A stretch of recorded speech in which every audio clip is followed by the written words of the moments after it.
दूंगा, ये 50 का है तो मैं 100 दूंगा, अगर 100 का है तो मैं 200 दूंगा, 1000 का है तो मैं 2000 दूंगा।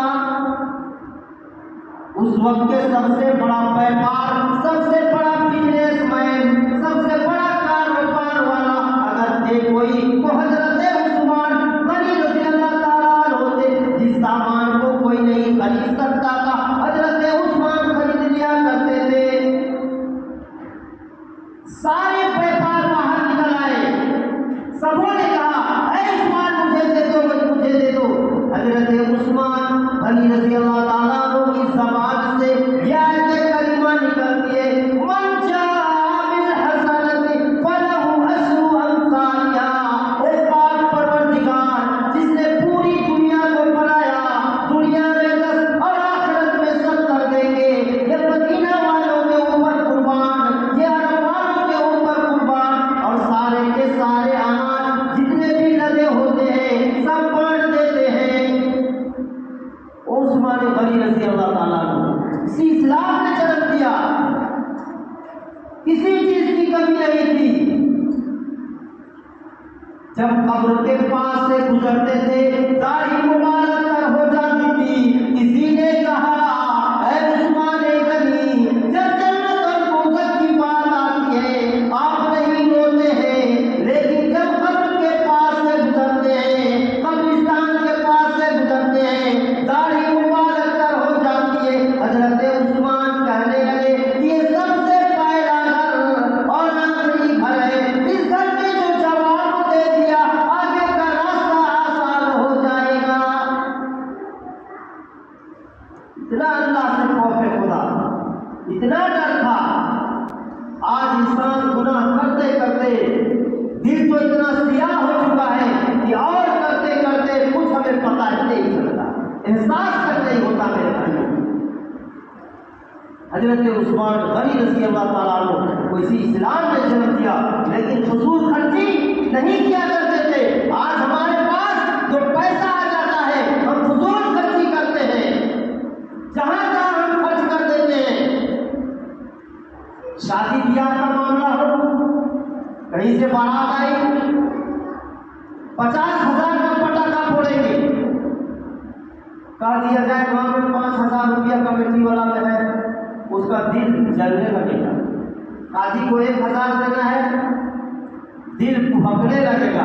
5 मिनट अभी गांव में लड़ाई करा नहीं करती, 5 मिनट पहले 50,000 का पटाखा फोड़ा, हवा में ऐसे ही धुआं निकाल दिया, कोई फायदा होने वाला नहीं, और दिल फूलने लगा। और खाने में कुछ कमी हो गई है, ऐसा है वैसा है, ये है वो है। शादी ब्याह बारात नाम का तो जिक्र नहीं, 10-15 आदमी 20 आदमी जाए हो जाए, इसे भी हमें खत्म करना है। हर जगह यही चीज है, सब खत्म कर रहे हैं। और अगर फजूल खर्ची करने वाला शैतान का भाई होता है, इन्नल मुबज़्ज़िरीन कानू इख़वान अश-शयातीन, फजूल खर्ची करने वाला शैतान का भाई होता है। आज अगर कहीं टूर्नामेंट हो रहा है, फुटबॉल का मैच, बड़े बड़े लोग बैठेंगे, क्या कहेगा फला टीम अगर ये गोल मारता है हम 5,000 देंगे, दूसरा कहेगा हम 2,000 देंगे, ऐलान पे ऐलान, और बसीर में 50,000 रुपए लिखाया हुआ है। रोजाना सदर सेक्रेटरी बोल रहा है, आ रहा है जा रहा है, कोई दे नहीं। फजूल खर्ची से हम बचे मेरे भाई हो, फजूल खर्ची इस्लाम में नहीं है। तो मैं कह रहा था कि हजरत उस्मान गनी रज़ियल्लाहु ताला के पास मालो दौलत थी। ये नहीं कहा गया कि ईमान वाला मुसलमान माल न कमाए, पैसा न कमाए, कमाए हक और सच के साथ कमाए और सही जगह में खर्च करे, अल्लाह ताला गैबी मदद फरमाए। हजरत उस्मान गनी रज़ियल्लाहु ताला को इस्लाम ने जन्म दिया। हजरत अली रज़ियल्लाहु ताला हैदर कर्रार के लक़ब से पुकारे गए, सबसे आखिरी खलीफा, इसी इस्लाम ने जन्म दिया। और हजरत हुसैन तेरा नाम रहेगा, हसनैन तेरे नाम से इस्लाम रहेगा, इस्लाम रहेगा। हजरत हुसैन रज़ी अल्लाह ताला अन्हु का आखिरी अमल क्या था? नमाज के हाल में गर्दन उड़ा दी जाती है, आखिरी अमल। इसी इस्लाम ने जन्म दिया नौजवानों के सरदार मोहम्मद बिन Qasim, Salahuddin Ayyubi, Fatih Singh, Fatih Betul Maqdis, Syed Shah Ismail, अंग्रेजों का छक्का छुड़ा दिए। इन लोगों के पास वो कौन सी हथियार थी? आज हमारी युवाओं में असर नहीं है। उनके पास सबसे बड़ा हथियार क्या था? कुरान पढ़ा करते थे, अल्लाह के सामने जिक्र किया करते थे, अल्लाह से मदद मांगा करते थे। कुरान की तिलावत करो, जितना चाहो अल्लाह के कलाम को पढ़ो। हमारे पास कुरान तो है, लेकिन कुरान को हम पढ़ते नहीं है। कभी साल में कोई अगर इंतकाल किया तो निकल जाए पढ़ लिए शब-ए बारात के मौका पे, वरना फिर हमारे पास टाइम नहीं होता है। कुरान तो है, लेकिन हम कुरान को पढ़ते नहीं। आज पूरी दुनिया में लोग परेशान हाल है, हर तरफ। क्यों? हमने कुरान को नहीं पढ़ा, कुरान को पढ़ना छोड़ दिया। पहले हमारे बुजुर्ग की ज़बान पे जिक्र होती थी, उनकी ज़बान से सुभान अल्लाह, अल्हम्दुलिल्लाह की सदाएं आती थी। जब लोग पहले घर से गुजरते थे 3 बजे रात में, तो सुभान अल्लाह, अल्लाहु अकबर, अल्हम्दुलिल्लाह, अल्लाह अल्लाह की आवाज आती थी।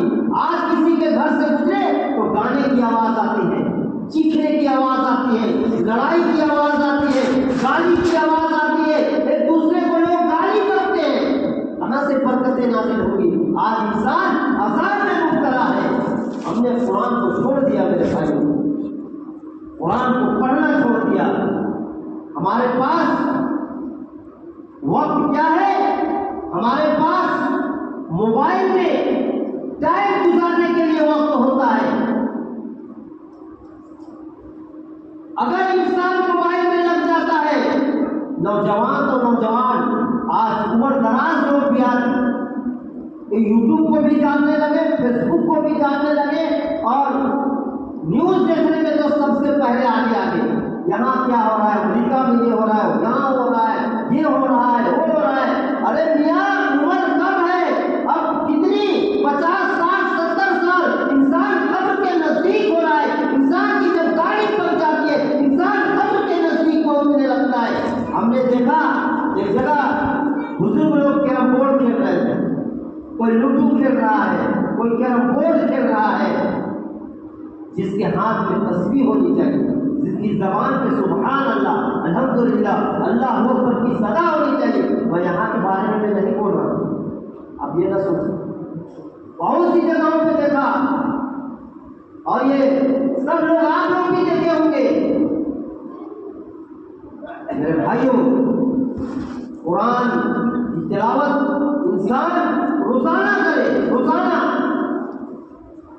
रोजाना पढ़े। आज हमारे पास अगर वक्त है तो टेलीविजन देखने के लिए वक्त है, हमारे पास अगर वक्त है तो आज न्यूज देखने के लिए वक्त है, हमारे पास अगर वक्त है तो पेपर पढ़ने के लिए वक्त है, अगर हमारे पास वक्त है तो पबजी खेलने के लिए वक्त है, अगर हमारे पास वक्त है तो फ्री फायर खेलने के लिए वक्त है। इंसान अगर शीशा के पास जब शुरू करता है तो 12-1 बजे तक खेलता ही रहता है।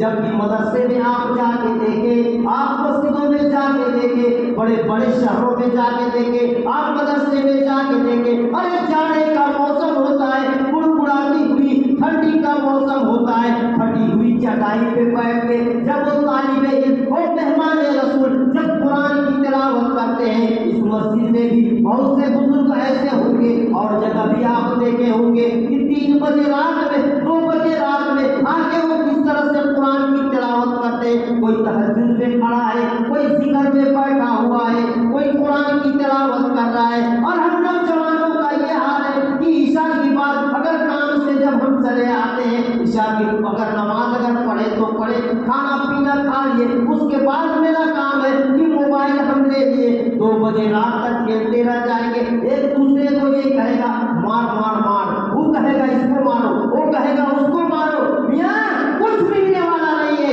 मिलेगा तो कुरान पढ़ने में मिलेगा, जिक्र में मिलेगा, और तिलावत में मिलेगा, जिक्र में मिलेगा, अल्लाह के सामने गिड़गिड़ाने से मिलेगा। ये पबजी गेम कभी काम आने वाला नहीं है मेरे भाइयों। ये सबसे पहला चीज है, ये आंखों का नुकसान है, दिमाग का नुकसान है, और इंसान का दिमाग ऐसा हो जाएगा कि इंसान को अगर सुबह कोई उठाने के लिए जाएगा तो उठने को तैयार नहीं होगा, फजर की नमाज छोड़ देगा, फजर की नमाज छोड़ देगा। और जो फजर की नमाज छोड़ता है, शैतान उसके सर पे पेशाब इस तरह से करता है। अब एक जगह अगर घास में इंसान अगर पेशाब करे तो पीलापन हो जाता है, घास वहां उगने को नाम नहीं।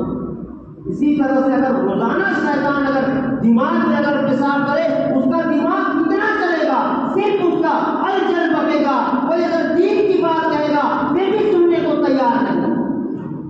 शैतान तो सोचता है नम नम नम नम या हबीबी, सो जा है मेरे लाल, सो जा है मेरे लाल, पैर हाथ दबा को सुला देता है, मेरे सुला देता है।